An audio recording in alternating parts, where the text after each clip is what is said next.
Mémé est morte ce matin. Mémé est morte ce matin. Sa famille par le train de nuit a débarqué vers minuit, sans même un semblant de chagrin, les bras chargés de dédain, les bras chargés d'arrogance. Pour la province et sa vieille panse, alors ils ont vidé la vie, alors ils ont vidé la vie de Mémé de ses armoires. Ils ont étalé son histoire avec dégoût, avec mépris, ont tout jeté sur le lit. Ils ont raillé ses vieilleries, les fantômes de la penderie.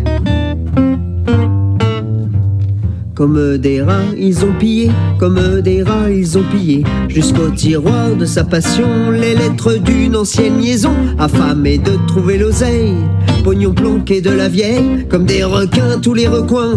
Ils ont passé au peigne fin, puis enfin repu de trouvailles, puis enfin repu de trouvailles. Ils investissent la cuisine, partout ils cherchent, partout ils chinent, pour faire bonne chère, pour faire ripaille. Assiège la table de victoire, Henri raclé, héros bien gras, des mots, des miettes, en petit tas. Je suis couché sous le buffet, je suis couché sous le buffet, et j'assiste au règne animal qui se résume à cette salle, la bouffe percée de par la glotte.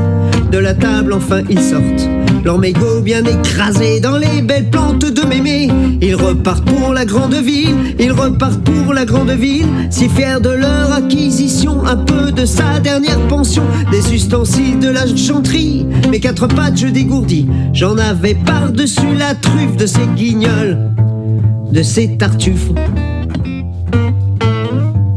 Mais dans les bijoux de Mémé, mais dans les bijoux de Mémé, que cette folle et fichue famille pensait tous de pacotille, se trouve un collier de diamants offert par un homme de haut rang. Racontent les anciens du village, dans leurs souvenirs, leur commérage, qu'importe un roi ou un manant, qu'importe un roi ou un manant, dans la maison écartelée, sur le sol serpente le collier. Ouais, moi je l'ai pris dans ma gueule d'épagnols, et j'irai plus tard l'enterrer près de la tombe de Mémé.